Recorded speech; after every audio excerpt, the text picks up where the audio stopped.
여러분 안녕하십니까? 원투펀치 TMF 투머치 풋볼 이명철 해설위원의 시간이 다시 돌아왔습니다. 자, 이 송영주 위원이 지난주 주크박스에서 예측하고 갔던 EPL 3경기가 있었습니다. 하나 맞췄습니다. 선방하셨네요. 영주현님 치고는. 그럽니까? 네. 그런 겁니까? 바로 그 3경기에 관한 이명철 해설위원의 포인트, 분석, 리뷰를 듣는 시간을 갖도록 하겠는데요. 먼저 가장 또 우리 대한민국 관심사 경기인 토트넘과 빌라 4등과 또 5등의 대결로서 사실은 굉장히 중요한 의미가 있었던, 그리고 토트넘은 전력 공백이 많이 발생하면서 2연패 중이었잖아요. 또 그래서 3연패를 당할 수 없는 절박함이 있었고, 빌라는 요즘의 상승세를 4위권 안으로 가시적으로 뭔가 만들어 놓을 필요가 있는 딱 그 시점에 두 팀이 맞붙었는데 혹시 동의를 하시는지 여쭤봅니다.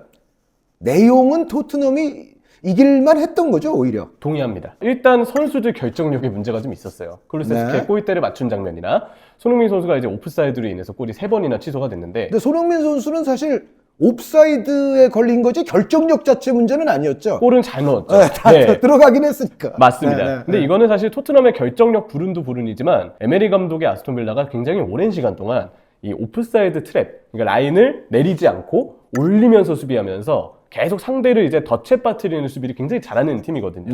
아마 그런 부분에서 아스톤 빌라의 수비 라인이 워낙 잘 첨예하게 유지가 된 것, 그리고 손흥민 선수가 역시 A매치 여파로 100% 컨디션이 아니었던 점, 그런 점들 때문에 오프사이드가 좀 많지 않았나라는 생각을 좀 하고요. 손흥민 선수는 그래도 말씀해 주신 것처럼 골대 안을 일단 공략하긴 했어요. 물론 이제 약간 볼이 뒤로 오면서 뭐 크로스가 넘겨버렸던 그런 경우도 있기는 하지만 어쨌든 손흥민 선수는 걸렸을 때 본인의 어떤 그 슈팅 솜씨는 발휘를 했어요. 맞습니다. 다만 말씀해 주신 것처럼 빌라가 절묘하게 항상 옵사이드를 잘 걸어버리는 그런 상황들이 계속 연출이 됐었는데, 토트넘은 공격을 많이 했고 찬스도 많이 잡았고 기대 득점값도 높기는 했지만 그래도 선수 공백이 아쉽기는 했었죠. 그렇죠. 저는 이제 이 경기에서 포스테코글루 감독의 경기 전술 자체는 괜찮은 면이 많았다고 보거든요. 그게 내용상의 우위라는 확실한 결과로도 드러났다고 생각을 하고요. 이게 토트넘이 공격 축구를 해서 재밌어서 좋은 방향성을 가졌습니다. 이번엔 이 얘기를 하려는 게 아니고요. 아무래도 원정 경기면 아스톤 빌라가 이 홈에서 치를 때보다는 좀 공격으로 나가는 빈도라든지 빌드업의 어떤 성공률, 이런 부분들이 원정 경기에서는 팀의 전체적인 컨디션이 좀 뚝 떨어지는 경향이 그동안 아스톤 빌라에게는 있었거든요.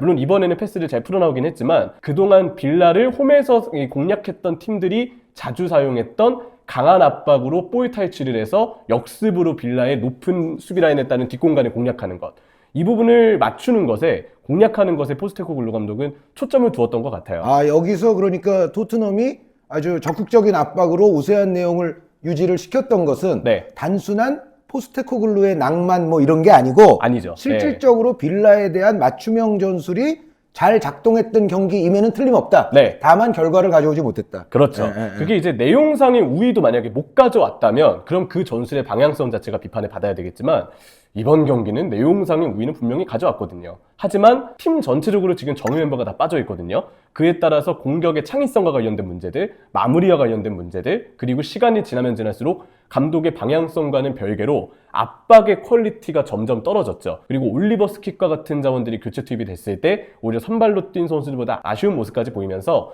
시간이 지나면 지날수록 저는 토트넘의 퍼포먼스, 경기력은 떨어지고 있었다. 그에 따라서 오히려 이 원정길에 대해서 적응을 하고, 그리고 남다른 결정력을 또 머킨스와 같은 자원들이 보여주면서 자연스럽게 아스톤 빌라가 이 경기를 잡아낸 결과가 나왔다고 생각합니다. 중간에 벤탄쿠르 선수 빠진 것도 악재였음에 틀림없죠. 그렇죠. 사실 전반에 메디슨 비수마의 역할을 온전히 벤탄쿠르가 다 대신했다 말하기 힘들겠지만, 이번에 선발로 뛴 선수들 중에 벤탄쿠르가 후방 빌드업에서 차지하는 지분이 굉장히 많았습니다. 페드로 포로가 좀 더 공격에 가담할 수 있게끔 뒤쪽에서 로셀스와 함께 패스를 풀어주는 역할, 반대쪽으로 전환해주는 역할, 바로 이제 손흥민 선수에게 찔러주는 패스까지 벤탄쿠르가 중심을 많이 잡아주고, 그에 따라서 로셀소, 페드로 포로, 이외 공격진들까지 더 전진되고, 우도기가 이 브라이언 힐과 호흡을 맞추면서 브라이언 힐이 넓게 벌리고 우도기가 좀 더 안으로 들어가는 동선이 많이 나왔거든요. 그거는 역시 로셀소와 이 벤탄쿠르의 삼선조합, 특히 벤탄쿠르의 역할 덕분에 팀 전체적으로 그러한 톱니바퀴가 잘 굴러갈 수 있었다고 생각을 했습니다. 근데 매티캐시의 너무 위험했던 태클, 예전에 맷도어티도 사실 토트넘에서 잘 하다가 매디캐시의 그 슬라이딩 태클 때문에 부상을 당하면서 도어티의 토트넘 커리어가 거의 꺾였거든요. 네네. 근데 벤탄쿠르도 부상에서 돌아온 지 얼마 안 됐는데 이번에 또 캐시의 태클 때문에 부상을 당하면서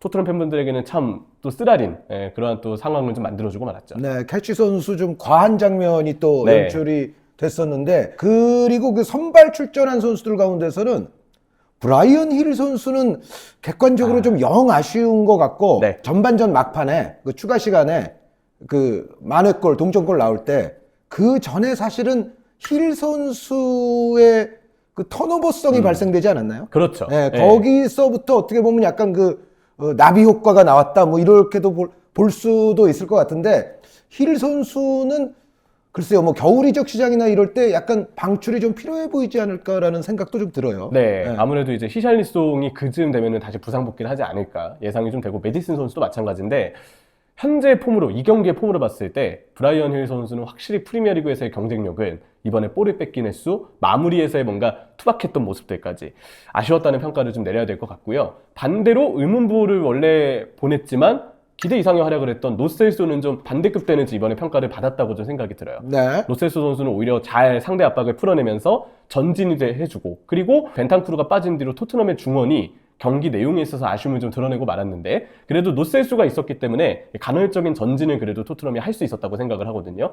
이번 경기는 그래도 노셀소의 컨디션이 좀 괜찮았던 부분, 그리고 쿨루셉스키가 막판에는 측면으로 다시 갔는데 측면 가기 전 중앙의 그 프리로이적인 역할을 맡았을 때 오른쪽 하프 스페이스나 중앙으로 내려와주는 플레이, 이를 통해서 그래도 빌라 수비에게 혼란을 많이 안겼다고 생각이 들거든요. 활동량 많은 쿨루셉스키의 장점이 그래도 중앙 프리롤에서 형성이 된 점, 슈팅 때리기 전까지만, 거기까지는 그래도 이번 토트넘의 경기를 보면서 토트넘이 팀적으로 좀 얻어낸 이점, 수확은 로셀스와 프리롤 쿨루셉스키의 활약이 좀 아니었나라고 생각을 합니다. 네, 공격 라인 하프 스페이스에서는 오히려 쿨루셉스키 선수, 우도기 선수가 네. 많이 들어가서 뛰고, 오히려 그렇죠. 저 브라이언 힐 선수, 저 브레넌 존슨 선수는 터치라인 쪽으로 좀 네. 넓게 벌리고 이런 형태의 공격이 많았었는데, 우도기, 쿨루셉스키 선수가 그 위치에 들어갔을 때 아주 위협적이었거든요. 그렇죠. 그래서 저는 포스테코글루 감독이 뭐 많은 또 여러 가지 울버햄튼전 이후의 지적들에도 불구하고 또 자신의 스타일대로 이렇게 밀어붙여서 지금 오늘은 괜찮겠네라는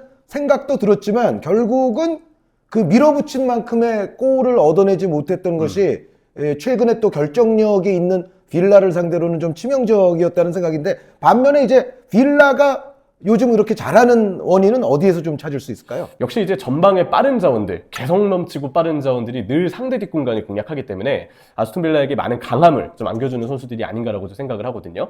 특히 뭐 워킨스의 침투, 또 왼발을 주로 쓰지만 사실 오른발킥도 나쁘지 않은 무사디아비도 그렇고, 네. 여기에 이제 이번에 교체 출전을 해서 또 속도를 통한 옵션을 제공해줬던 레온 베일리 선수도 그렇고, 맥긴도 최근 이제 왼쪽에서 보여주는 활동량과 디뉴와의 연계가 좀 괜찮거든요. 그리고 이 수비로 전환을 할 때는 라인을 내리지 않고 4-4-2 형태로 수비를 하는데, 수비와 미드필더의 간격을 굉장히 좁게 유지하는 형태로 수비 라인이 올라가서 경기를 좀 펼치는데, 이러한 수비 전술도 꽤 많이 보탬이 좀 된다는 생각이 들어요. 특히 거기서 파우 토레스, 뭐 당장 이번 경기에 같이 나왔던 디에고 카를로스, 그리고 이제 매티캐시의 위치에 따라서는 콘사가 오른쪽 풀백을 볼 때도 있고, 아니면 좀 변형돼서 수비 포메이션이 또 그려지는 경우들도 있는데, 콘사까지 포함을 해서 이번 경기는 그들의 수비력, 에밀리아노 마르티네스까지 포함한 수비력의 선방까지 많이 좀 보탬이 되지 않았나라고 생각을 하고요. 파우 토레스의 효과가 저는 꽤 큰 것 같아요. 보통 아스톤 빌라가 역시 왼쪽 풀백 리카디뉴를 이른바 윙처럼 전진을 시켜서 결국 왼쪽에 풀백의 오버래핑을 통해서 전방의 숫자를 순간적으로 5명 이렇게 좀 끌어올리는 형태의 공격 전술을 펼치는데, 리카디뉴의 전진과 그 전진에 있어서 패스가 빠르게 투입될 수 있는 이유는 역시 파우 토레스의 영향이 좀 크지 않을까. 그런 부분들까지도 저는 빌라 경기를 최근에 보면서 느끼게 되는 것 같습니다. 라리가에서 온 선수가 이제 파우 토레스 선수는 성공적이었는데, 네. 반대로 이제 브라이언 힐 선수는 성공적이지 못하고, 네. 두 번째 실점에서도 뭐 그거는 완벽하게 힐 선수가 원인이라고 얘기하기는 좀 그렇지만, 두 번째 실점에서도 힐이 좀 간접적 연관은 됐다고 생각하거든요. 네. 그래서 한 선수를 뭐 콕 집어서 그렇게 얘기하고 싶지는 않지만, 어쨌든 그런 부분은 토트넘에게는 조금 아쉬웠다는 대목인 것 같고, 전체적으로 지금 이제 토트넘이 3연패가 됐는데, 그 이명철 해설위원이 생각하는 토트넘의 향상 방안은 뭐가 있을까요? 역시 현재로서는 결국 결과를 위한 전술 변경이 좀 불가피하지 않나. 아무래도 토트넘의 지금의 전술, 지금의 어떤 스타일 자체는 베스트 11이 온전히 갖춰지지 않고서는 확실히 좀 어려움을 겪게 되고, 무엇보다 이번 경기도 후반전이 되면서 점점 더 팀의 경기 내용이 좀 떨어지는 문제점들이 발생을 했거든요. 결국은 이제 지금의 팀 컨디션이 포스테코글루와 또 선수들이 원하는 플랜 A를 확실히 90분 내내 구현할 수 있는 컨디션이냐. 근데 그렇게 봤을 때 부상자들 몇 명이 돌아온다고 해도 당분간은 그러긴 쉽지 않은 것 같아요. 이제 다음 상대가 맨체스터 시티. 맨체스터 시티예요. 네. 그리고 뭐 뉴캐슬, 웨스트햄 등등 굉장히 까다로운 상대들, 그리고 역습 강하고 공격 템포 빠른 팀들을 만나게 되는데, 이 팀들을 상대로 같은 전술을 계속 펼쳤을 때는 결과와 별개로 경기 내용의 우위까지도 확신을 갖고 예측하기에는 좀 쉽지 않은 일정들이 예고가 되어 있거든요. 그래서 당장은 토트넘에게 지금과 같은 공격적인 전술의 방향성이 폼에서 빌라를 초대한 입장에서는 좋은 맞춤 전술이 될 수 있었지만, 이후 만나는 팀들에게는 경기 내용의 우위까지 확신을 주기는 좀 힘들다. 결국 결과를 내기 위한 약간의 경기 운영의 묘를 좀 살려주는 그러한 포스테코글루 감독의 변화가 이제는 좀 필요하지 않을까에 대한 생각이 좀 들기는 합니다. 네, 그러니까 이명철 해설위원 말씀을 다시 한번 요약해 보자면, 빌라전 전술은 오케이. 물론 골이 빌라의 골보다 덜 들어가서 결국 패하기는 했지만은 이거를 탓하기는 어렵다. 네. 이거는 뭐 단순한 낭만이 아니라 일리가 있는 그런 어떤 전술의 밀어붙임이었다는 말씀을 해주셨지만, 그런데 앞으로 빌라와는 또 성향이 좀 다른, 또 스타일이 좀 더 네. 다르고 강팀들을 계속 상대를 하게 될 때는 계속 이렇게만 너무 하는 거는 좀 곤란하지 않느냐. 그렇죠. 예, 예, 그리고 예. 맨시티전은 굉장히 재밌을 것 같아요. 얼마 전에 맨시티 첼시 4대4 경기 나온 거 있죠. 네. 정확히는 첼시 홈에서의 경기였는데, 서로가 이제 뒤를 보지 않고 이른바 어떻게든 두들기겠다. 결국 공격 대 공격으로 만나서 주고받는 경기가 펼쳐졌는데, 저는 토트넘이 당장의 컨디션을 보면 맨시티하고도 그러한 경기 국면을 좀 만들 것 같아요. 근데 거기서 결과를 이제는 좀 얻어내야 되잖아요. 그렇죠. 네, 지금 그래서, 순위가 점점 떨어지고 있는데. 네. 그래서 제 생각에도 결과를 위해서는 이제 변화가 좀 필요하다. 맨시티전이 지금대로 경기를 한다면 오픈 게임이 돼서 정말 계속 공격 대 공격으로 주고받는, 너무나도 축구 팬들에게 큰 재미를 주는 경기가 될 거라고 보이긴 합니다만, 결국 결과를 위해서 승리 확률을 높이기 위해서는 어느 정도의 변화와 타협점은 필요하지 않을까라는 생각입니다. 자, 그리고 이명철 해설위원께서 직접 중계하신 걸로 제가 잘 네. 들었습니다. 감사합니다. 네. 자, 맨체스터 시티와 리버풀의 대결. 요 경기는 좀 전에 그 토트넘 경기에 비추어서 좀 제가 질문을 해보자면, 내용상은 시티가 우세했죠. 그럼요. 네. 리버풀도 맨시티만큼 사실 팀 성향 자체는 공격적인데, 이번 경기는 의도 자체가 맨시티만큼 주도하겠다는 의도는 아니었다고 생각을 했어요. 네. 그 이유는 무엇이냐? 역시 리버풀의 3선이 불안하기 때문에 맞불을 놓았을 경우에 리버풀의 이 수비형 미드필더의 부재, 그에 따라서 수비와 미드필더 사이 공간을 훌리안 알바레스나 아니면 도쿠 혹은 뭐 베르나르도 실바 같은 자원들에게 공략당할 수 있는 여지가 있다는 걸 클롭 감독이 생각을 한 것 같거든요. 그래서 밑그림 자체는 맨시티는 역시 공격적으로 경기를 좀 지배하겠다. 그래서 이제 경기를 이기겠다는 전략이었고, 리버풀은 그에 반해서 일단 맨시티의 공격을 우리가 최대한 막아내고 효율적인 역습을 통해서 리버풀이 맨시티의 뒷공간을 공략해보자. 그렇게 해서 이겨보자라는 플랜을 각자 좀 가지지 않았나라는 생각이 듭니다. 약간 디테일하게 들어가면 그 알리송 골키퍼 쪽에서 좀 불안한 장면들이 좀 있었어요. 맞습니다. 요건 어떻게 생각하세요? 브라질 대표팀에서 두 경기를 모두 뛰었죠. 네. 그리고 남미를 일단 갔다 왔고요. 반대로 이제 맨체스터 시티의 에데르송은 이번에 부상 여파 때문에 대표팀 일정을 참여하지 않았습니다.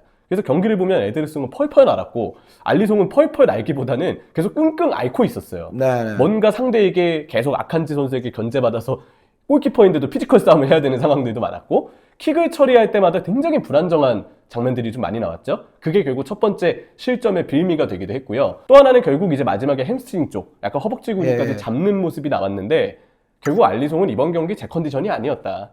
남미에선을 다녀온 이 훌리안 알바레스도 맨시티에서 좀 좋은 컨디션은 아니었고, 또 아프리카 예선을 다녀왔던 모하메드 살라도 사실 좋은 이 컨디션은 아니었거든요. 네네네. 타대륙을 다녀온 선수들의 A매치 바이러스가 영향을 주었다고 생각을 하는데, 리버풀이 이제 아놀드의 동점골이 나왔잖아요. 네. 그 직전에 알리송의 선방이 사실 리버풀을 구하고, 맞아요. 네, 득점의 기점이 된 셈이긴 합니다. 홀란 선수 아주 가까운 거리에서의 슈팅을 막아내면서 결국 곧바로 이제 이어지는 상황을 리버풀이 이제 동점골로 만들게 됐는데, 네. 그 동점골 설명하실 때 또 이명철 해설위원의 당시 해설을 들어보면 네. 저도 뭐 같은 생각입니다만, 교체 멤버에 있어서는 그래도 시티보다 리버풀이 조금 더 다양성과 가짓수를 갖고 있었죠. 그렇죠. 네. 벤치를 존 스톤스가 지키고 있긴 했는데 사실 존 스톤스도 경기 직전까지 부상에 대한 이야기들이 많이 나왔어요. 네. 그런 걸 보면 스톤스도 벤치는 앉았지만 온전한 컨디션은 아니었을 것이라고 보이고요.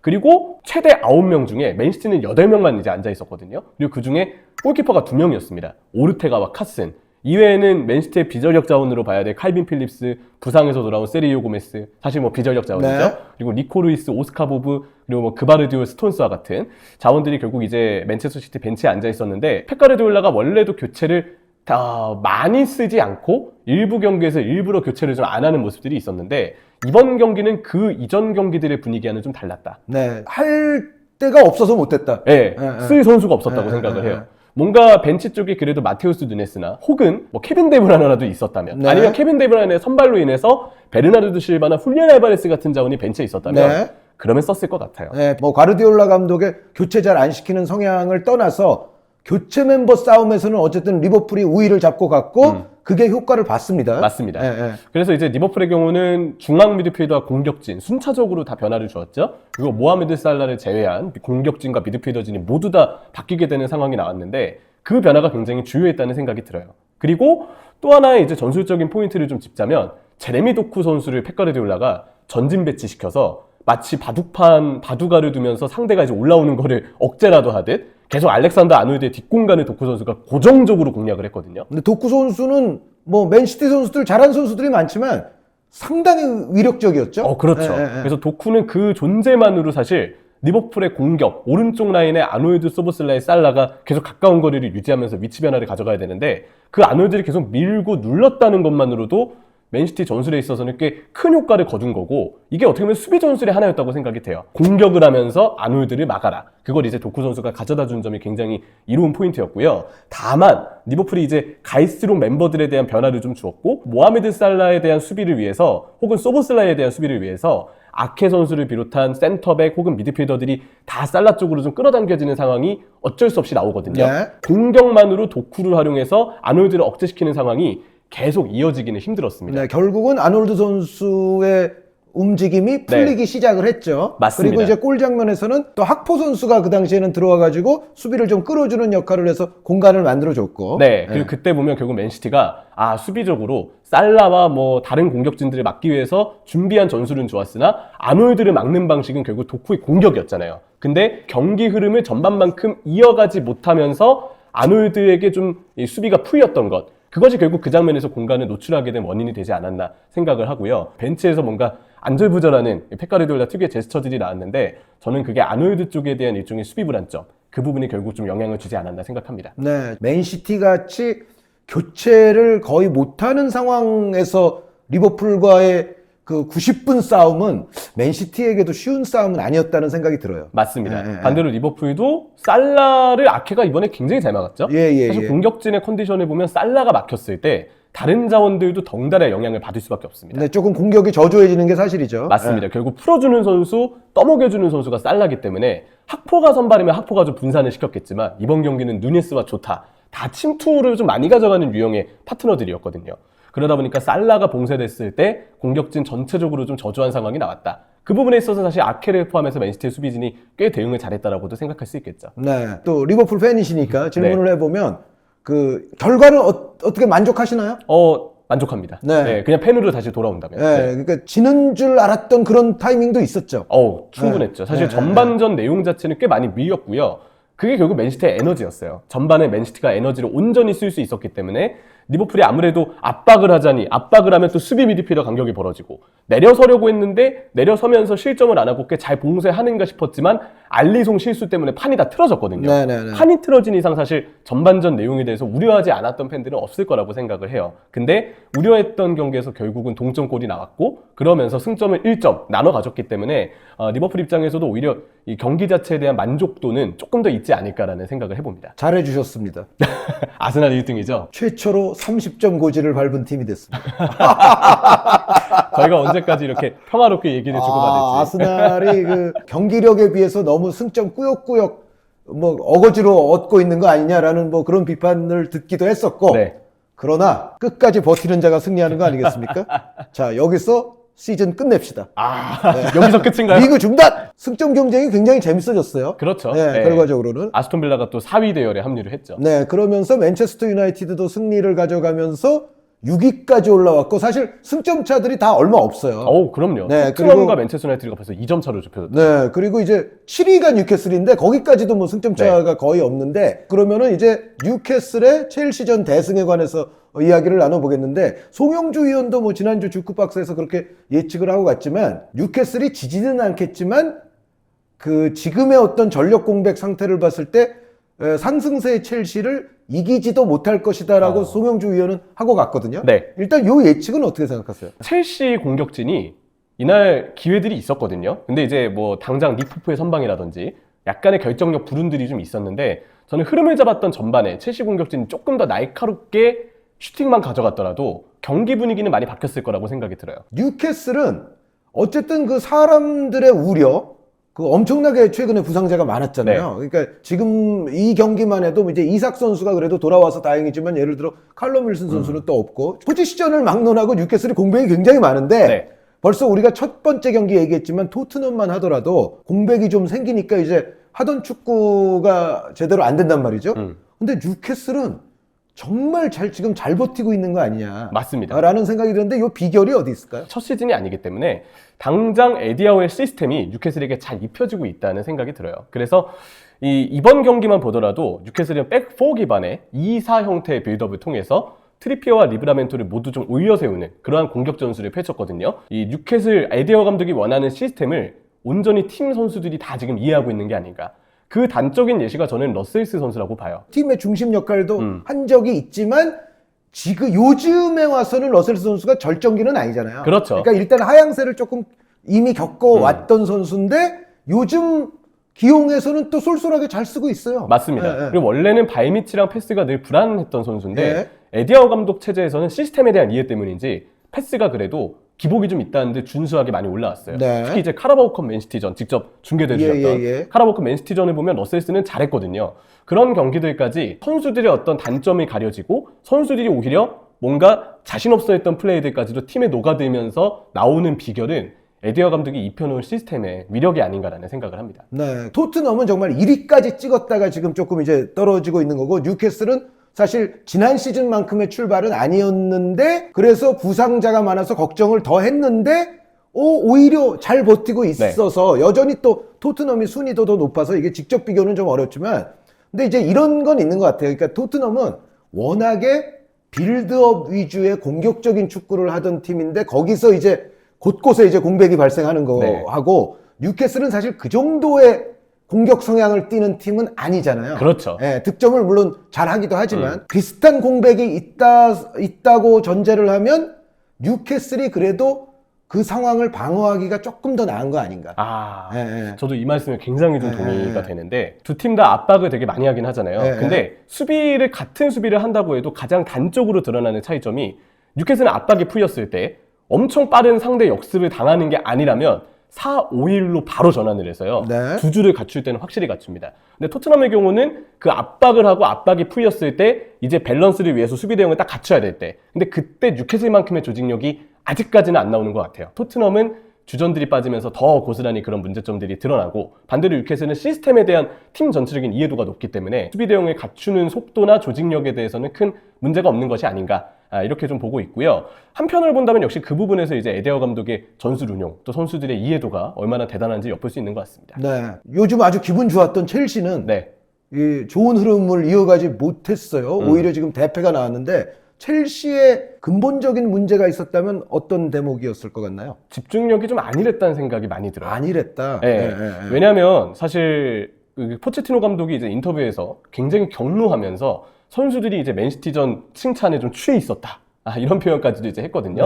특히 이 징계 때문에 관중석에서 경기를 보고 있었던 포체티노 감독인데 왜 감독이 이런 입장에서 이야기를 했을까를 골똘히 생각해보면 트리피어 리브라멘토가 오버래핑을 할 때 공격 가담을 할 때 아무도 견제하지 않았거든요. 근데 아마 포체티노 감독은 경기 전술에 있어서 본인의 인터뷰 내용으로 우리가 추측을 했을 때는 선수들에게 상대 풀백 움직임에 대해서도 지시한 내용이 좀 있지 않았을까 싶어요. 주지시킨 부분이 분명히 있었는데 그게 그라운드 위에서 제대로 전혀 이루어지질 못했기 때문에 그래도 이제 그렇게 또 대놓고 얘기하면은 또 선수단에게는 조금 안 좋은 영향이 갈 수도 있는데 네. 어쨌든 본인이 시킨 거 제대로 안 했던 거를 질책한 것 같다는 말씀이시죠. 맞습니다. 네, 네. 그렇게까지 공개적으로 인터뷰에서 화를 낸 거 보면 분명 이 정도의 굵직한 상황이 좀 있지 않았을까. 저희가 그 인터뷰 내용을 통해서 충분히 예측할 수 있는 부분이 아닌가 싶고요. 그리고 그 안일함에 대해서 또 비판의 소지는 사실 주장 리스 제임스의 퇴장이죠. 네. 그 볼 뺏긴 다음에 카드를 안고 있는 선수가 굳이 또 한 번 팔을 써서 상대를 그렇게 막을 이유는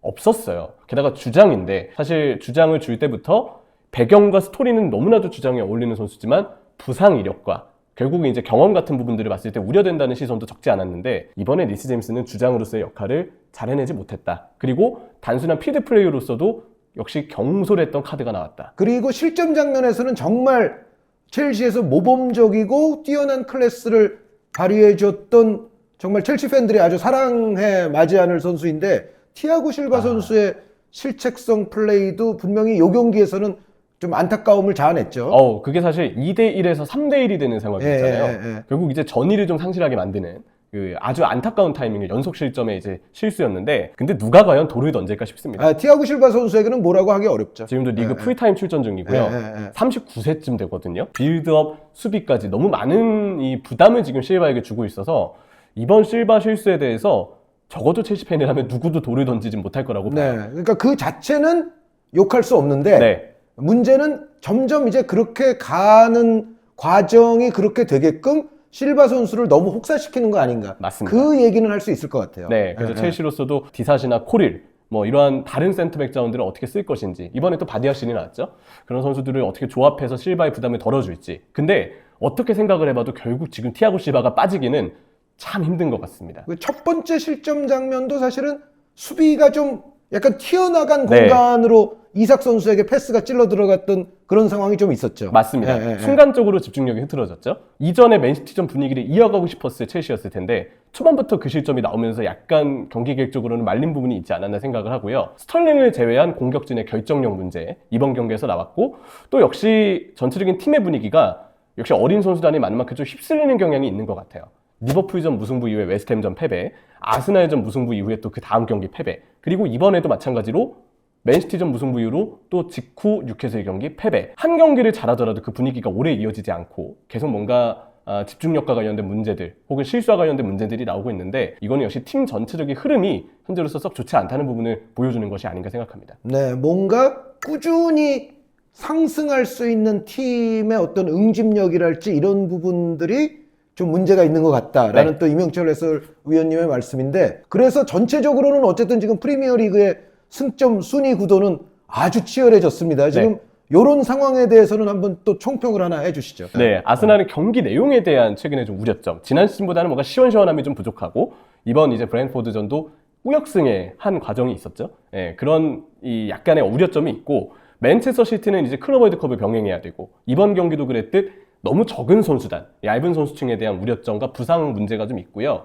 리버풀은 이 3선의 부재. 그에 따라서 오히려 루턴 타운이나 뭐 이러한 팀들처럼 의외의 팀들에게 특히 원정에서 발목을 잡히는 경우들이 리버풀도 나오거든요. 네. 그에 대한 우려점. 아스톤 빌라도 원정이 약하다는 점에 대한 우려점. 토트넘의 현재 상황에 대한 우려점. 맨체스터 유나이티드는 11월 리그 경기를 전승하긴 했지만 여전히 경기력과 팀 컨디션에 대한 부상자에 대한 문제점까지 다들 그런 문제점들을 가지고 있는데 승점차가 정말 첨예합니다. 그래서 정말로 재미있는 지금 프리미어리그가 진행이 되고 있는데 또 이명철 해설위원, 장지현 해설위원 등의 또 수준 높은 해설과 더불어서 프리미어리그 앞으로 계속 즐겨주셨으면 감사하겠고요. 저희는 다음 코너에서 또 이명철 해설위원과 더불어서 재미있는 주제를 가지고서 찾아뵙도록 하겠습니다. 여러분 대단히 감사합니다.